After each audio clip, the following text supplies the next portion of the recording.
এই দেশে যদি কোরআন দিয়ে যদি পার্লামেন্ট চলে, বলেন তো এই সমাজে কোনো চুরি হবে? এই সমাজে কোনো নারী ধর্ষণ হবে? এই সমাজে কোনো মা ধর্ষণ হবে? এই সমাজে কোনো মেয়ে ধর্ষণ হবে? বলেন, কে গ্যারান্টি দিবে? আল্লাহ পাক জানেন।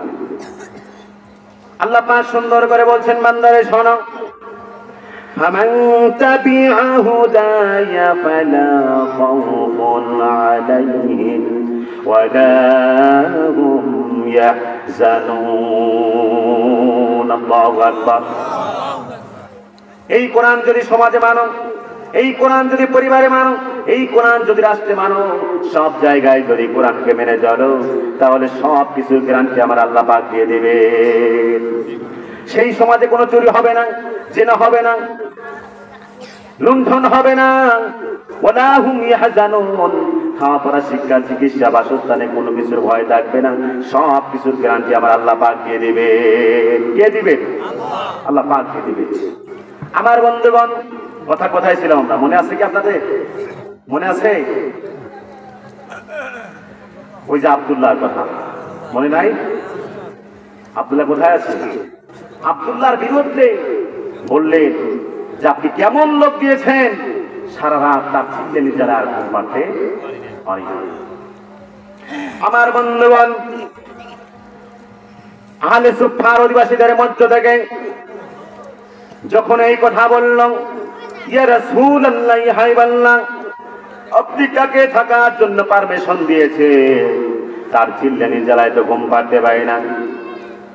আল্লাহ নবী বললেন, সাহাবীরা শোনো, ও আমার সাহাবীরা শোনো, আমার এই আব্দুল্লাহ, এখন যার নাম আব্দুল্লাহ, এই আব্দুল্লাহ ইসলাম গ্রহণ করতে গিয়ে তার জায়গা জমি, এমনকি সে নিজের কাপড় চোপড় সব রেখে দিয়ে এসেছে, একদম উলঙ্গ হয়ে এসেছে। শুধু তাই নয়, জীবনে কোনোদিন সুন্দর করে কোরআন তেলাওয়াত করতে পারে নাই, উচ্চ স্বরে কোরআন তেলাওয়াত করতে পারে নাই, প্রাণ ভরে কোরআন তেলাওয়াত করতে পারে নাই। সুতরাং তাকে চিল্লাইতে দাও, সে সুন্দর করে জোরে জোরে কোরআন তেলাওয়াত করুক। আল্লাহু আকবার। আমার বন্ধুগণ, আব্দুল্লাহকে পারমিশন দিয়ে দেওয়া হলো।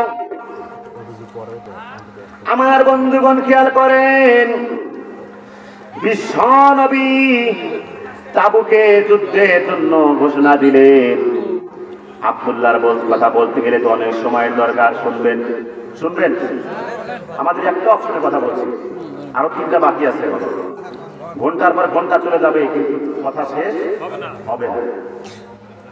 আমার বন্ধুগণ, আল্লাহ নবী তাবুকে যুদ্ধের জন্য ঘোষণা দিলেন। তাবুকে যুদ্ধে অংশগ্রহণ করতে হবে। আমার বন্ধুগণ, যুদ্ধে অংশগ্রহণ করতে গেলে কিছু মাল সামানার প্রয়োজন আছে না নাই? আল্লাহ নবী বললেন, ও সাহাবীরা শোনো, ও সাহাবীরা শোনো, তোমাদের কার কাছে কি আছে সব মাল সামানা নিয়ে এসে এখানে স্তূপ করো, এখানে নিয়ে আসো। এই কথা যখন বলল, আমার বন্ধুগণ সব নিয়ে আসলো। আবু বকর, ওমর, ওসমান রাদিয়াল্লাহু তাআলা আনহুম, সব সাহাবীরা, সমস্ত সাহাবীরা আল্লাহ নবীর সামনে এনে হাজির করলো। আমার মায়েরা কানের ফুল, কানের দুল সবকিছু নিয়ে আসলো, সব কিছু জমা দিয়ে দিল।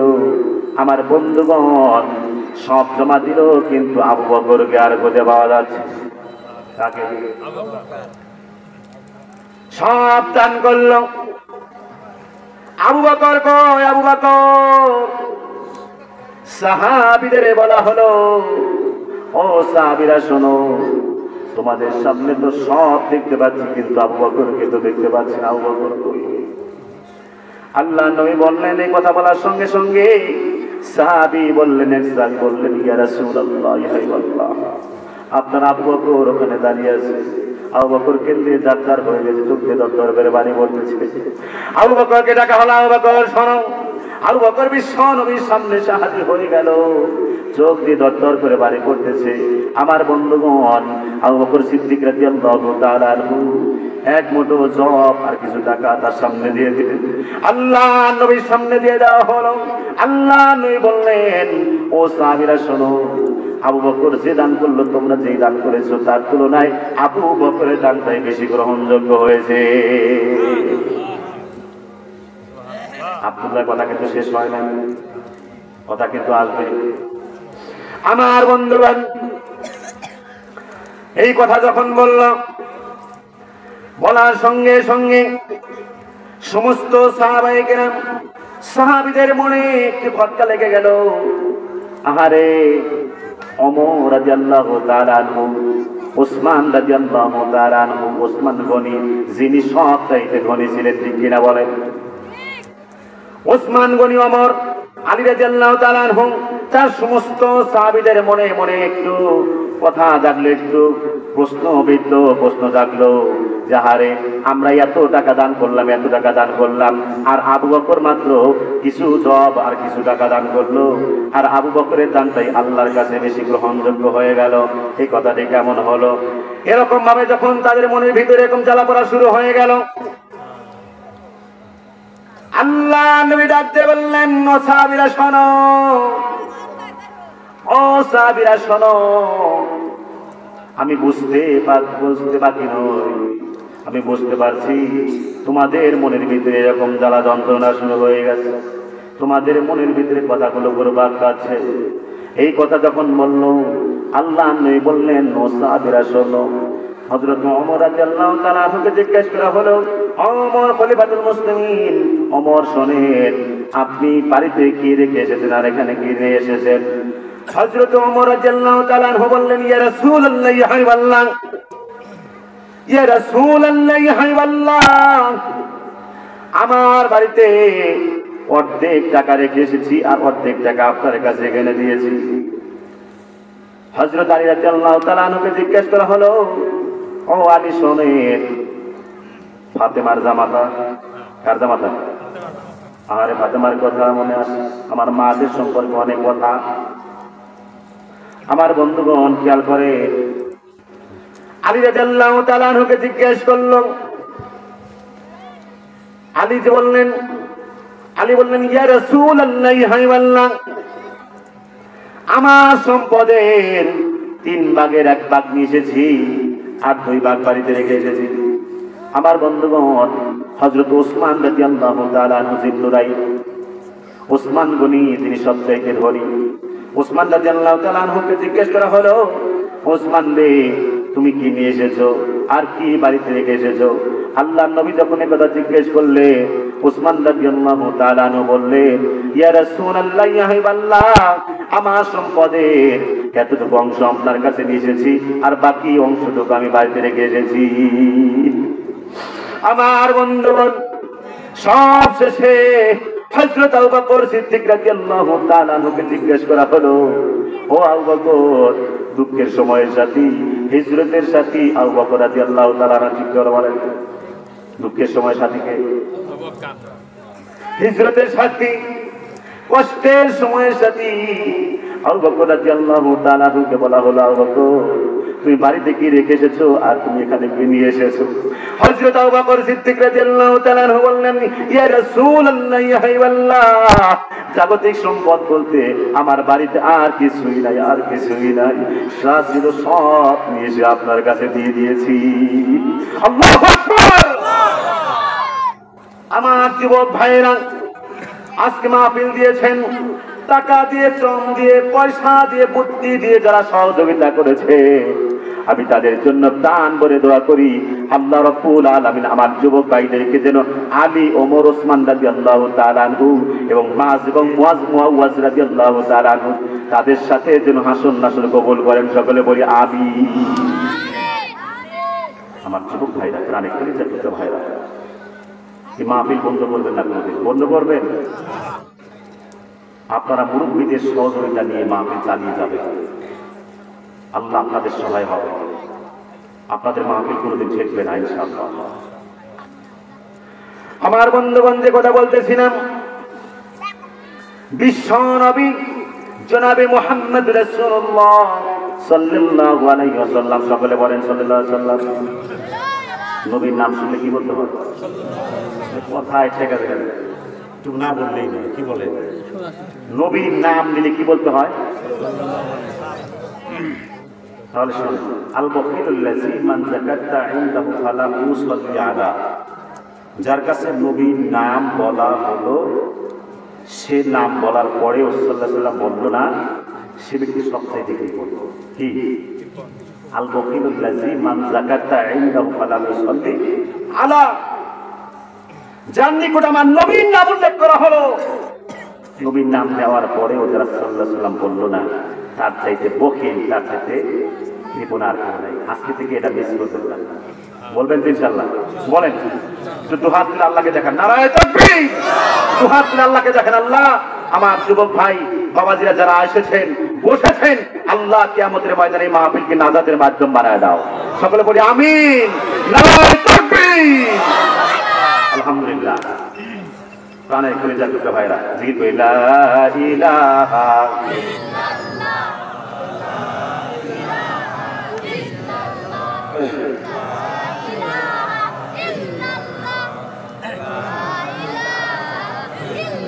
সুবহানাল্লাহ আলহামদুলিল্লাহ লা ইলাহা।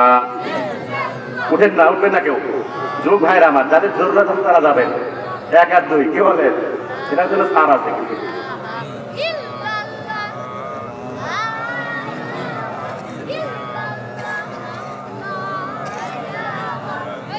তবে যুবক ভাইরা একটা কথা বলি, কথাটা মনে পড়ে গেল। যুবক ভাইদের সম্পর্কে একটি নসিহত, সেটা হলো আজকে ইয়াং জেনারেশনের যে সমস্ত যুবক ভাইরা যারা আছে, সারা রাত মোবাইলের মধ্যে চ্যাটিং আর আছে না নাই, এটা ধ্বংসাত্মক কারণ। 1 নাম্বার, তোর হায়াত কমে যাবে।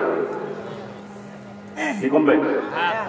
আল্লাহ রাসূল বলে, রাত হয়েছে এশার নামাজ পড়ে ঘুমাও। আর আমরা কি করছি? হায়াত কমার একটা কারণ কিন্তু আছে। হায়াত কমার একটা কারণ অকাল মৃত্যু যেটা বলে। আজকে কিছু মানুষ দেখা যায় অকালে মরে যায়, আছে না কি নাই? সমাজে আছে না নাই? অনেক যুবক মানুষ দেখা যায় হঠাৎ করে মারা যায়। তার কারণ হলো তার ঘুম কম। এই ঘুমটা কিন্তু আল্লাহ একটা রহমত। কি? এটা রহমত। আজকে অধিকাংশ যুবকেরা সারা রাত মোবাইলে চ্যাটিং, তারপরে মোবাইলে এরকম চলতেই থাকে। সকাল 10টা কোন দিয়ে বেজে যায় আর দিশা পায় না, আছে না নাই? আমি বলি যুবক ভাইরা, তোমরা দেখতেছো ঠিক, তোমরা দেখো, আমি না করছি না, তবে একটু বিবেক দিয়ে একটু বুদ্ধি খাটিয়ে চিন্তা করে দেখো তো, এই যে সারা রাত ঘুম পারো না, রাত 2টা 3টা 4টা 5টা বেজে গেল, এই রাতের ঘুম কি দিনে হয়? বলেন, দিনে হয় না। আজকে দেখা যাচ্ছে অধিকাংশ যুবকদের বউ থাকে না। থাকে? কথা বলেন না কেন? এ বাবাজিরা নক করে, আজকে যুবকরা নক করে কেন? কথা বলেন। ও যুবকদের ভিডিও দিতে কথা বলছি, কি বলে? যুবক ভাইরা, আমি অনুরোধ করছি, এই কথা বোঝানোর জন্য বলছি ভাইরা, নেগেটিভ পয়েন্টে নেবেন না। আমি আপনাদের শুভাকাঙ্ক্ষী, আপনাদের বন্ধু হিসেবে বলছি। সারা রাত মোবাইল দেখতেছেন, দেখার কারণে আপনার সেক্সটা কমে যাচ্ছে। শুধু তাই নয়, আপনার শারীরিক যে চাহিদাটা এটাও কমে যাচ্ছে, আপনি ক্ষতিগ্রস্ত হচ্ছেন। এজন্য এর থেকে বাঁচার উপায় হলো আমরা রাতের বেলায় মোবাইল দেখবো না। রাজি আছেন যুবক ভাইরা? এটা করবেন, এটা করতে হবে, বলে অনেক ক্ষতি হয়ে যাবে। আমার বন্ধুগণ খেয়াল করেন, কোথায় ছিলাম? আবু বকর সিদ্দিক রাদিয়াল্লাহু তাআলা করতে রাখা। আল্লাহ নবী বললেন, তোমরা যেই দান করেছো সেই দানের তুলনায় তোমরা অর্ধেক দান করেছো, 3 ভাগের 1 ভাগ দান করেছো, 2 ভাগ বাড়িতে রেখে দিয়েছো। কিন্তু আমার আবু বকর সিদ্দিক রাদিয়াল্লাহু তাআলা কিন্তু বাড়িতে একটু কিছুই রাখতে পারে নাই, সব কিছু নিয়ে এসে আমার কাছে দিয়ে দিয়েছে। আমার বন্ধুগণ, এবার যখন যুদ্ধের জন্য প্রস্তুতি গ্রহণ করলেন, সব টাকা দিয়ে পয়সা দিয়ে আমার ভাইরা নাকের ফুল কানের ফুল দিয়ে সহযোগিতা করলো। এবার যুদ্ধের ময়দানে চলে যাবে, যুদ্ধের ময়দানে চলে যাবে। রওনা হয়েছে। রওনা হওয়ার পরে পথিমধ্যে একজন সাহাবী, ওই যে আবু আব্দুল্লাহ, মনে আছে আব্দুল্লাহ, যেই যুবক মানুষ ইসলাম কবুল করতে গিয়ে তিনি কিছুই আনতে পারেন নাই, পরনে যে লুঙ্গি ছিল ওটাও আনতে পারে নাই। আব্দুল্লাহ দাঁড়িয়ে গেছে। আব্দুল্লাহ দাঁড়িয়ে বলতেছে, ইয়া রাসূলুল্লাহ, ইয়া হাবিবাল্লাহ, ইয়া রাসূলুল্লাহ, ইয়া হাবিবাল্লাহ, আমাকে যুদ্ধের জন্য পারমিশন দেন। আর একটি কথা হলো, আমি যেন এই যুদ্ধের ময়দানে শহীদ হয়ে যাই। কি হয়ে যায়? আল্লাহ নবীর কাছে বললেন, ইয়া রাসূলুল্লাহ, ইয়া হাবিবাল্লাহ, আপনি আমার জন্য দোয়া করেন, আল্লাহ রাব্বুল আলামিন যেন আমাকে এই যুদ্ধের ময়দানে শহীদ বানায় দেয়, শহীদে মওত দান করে। আমার বন্ধুগণ এই কথা যখন বলল, আল্লাহ নবী বললেন, আব্দুল্লাহ রে শোনো, একটা গাছের বাকল নিয়ে আসো। কি নিয়ে আসো? আব্দুল্লাহকে বলা হলো, আব্দুল্লাহ শোনো, একটা গাছের বাকল নিয়ে আসো। আব্দুল্লাহ একটা গাছের বাকল নিয়ে আসলো। বাকল চেনেন তো? গাছে ডালা। বাকল নিয়ে আসো। আব্দুল্লাহ বাকল নিয়ে আসলো। আমার বন্ধুগণ বাকল নিয়ে আসার পরে আল্লাহ নবীজির হাতে যখন দেওয়া হলো, আল্লাহ নবীজিকে দিলেন। আল্লাহ নবী ওই বাকলটা হাতে নিলেন, হাতে নিয়ে তার হাতে বেঁধে দিলেন। এবার ওই যে আব্দুল্লাহ বলতেছে, ইয়া রাসূলুল্লাহ, ইয়া হাবিবাল্লাহ, আমি আপনার কাছে বললাম কি, চাইলাম কি, আর আপনি দিলেন কি? আপনার কাছে আমি দোয়া কামনা করলাম, ইয়া রাসূলুল্লাহ, আমার জন্য দোয়া করেন, আজকের যুদ্ধের ময়দানে যেন আমি শহীদ হয়ে যেতে পারি। শহীদি তামান্না। আমার বন্ধুগণ এই কথা যখন বলল, আল্লাহ নবী বললেন, ও আব্দুল্লাহ শোনো, ও আব্দুল্লাহ শোনো, এই যে হাতে বাকল বেঁধে দিলাম, এখন তোমার মৃত্যু যদি আগুনে পড়েও হয়, এখন তোমার মৃত্যু যদি ঘরের মধ্যেও হয়, এখন তোমার মৃত্যু যদি আল্লাহ রাব্বুল আলামিন বিদ্যুৎ চমকায়, ওই বিদ্যুৎ চমকানোর কারণেও যদি হয়ে যায়, এমনকি সমুদ্রের মধ্যে পানির ভিতরে যদি তোমার মৃত্যু হয়ে যায়, তো তারপরেও তোমার মৃত্যু হবে শহীদ মৃত্যু। আল্লাহু আকবার।